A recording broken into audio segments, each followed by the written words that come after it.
कई व्यक्तियों का व्यक्तित्व ऐसा है, कहने को वो अपने आप को जेंटल या भद्र समझते हैं, लेकिन वो बार बार केवल समाज की बुराइयों का ही चिंतन करते रहते हैं कि भाई उसमें ये बुराई है, इस धर्म में ये बुराई है, हमारे पंथ में ये बुराई है, ये बुराई वो बुराई।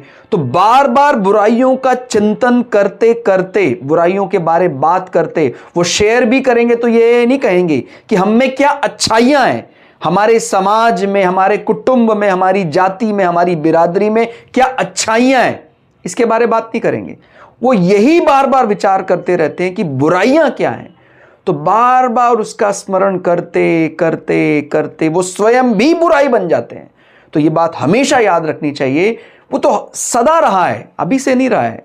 वो अति प्राचीन काल जिसको सतयुग कहा जाता है, वहां भी बुराई पूरी तरह समाप्त नहीं हो सकती थी। तो ये अब आपके ऊपर है, आपकी बुद्धि के ऊपर है, आप समाज में किसको ग्रहण कर रहे हैं। आपको लग रहा है कि नहीं मैं तो दूसरे को अवेयर कर रहा हूं, तो आप अवेयर अच्छाइयों के बारे में कीजिए, क्या क्या समाज में अच्छाइयां हैं। यदि केवल बुराइयों का चिंतन करेंगे तो आप स्वयं भी बुराई बन जाएंगे।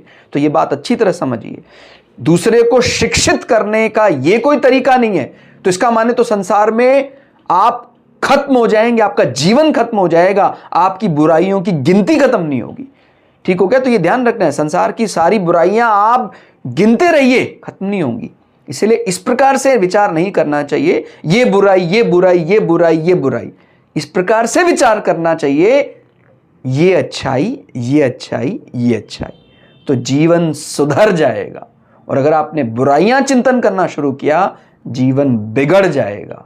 तो ये अंतर करना सीखिए। हर जगह कई लोगों को कंप्लेनिंग नेचर, नहीं नहीं, नो नो, दोष दिखाई देता है। ऐसे लोग स्वयं ही दोष बन जाते हैं। और जिन लोगों को दोष में भी जो गुण देखना शुरू कर देते हैं, वो स्वयं भी गुणी बन जाते हैं, स्वयं भी सत्य बन जाते हैं, असत्यता से दूर हो जाते हैं। तो आपको इसी संसार में रहकर आज भी, कलिकाल में भी मुक्ति का डोर बंद नहीं हुआ है।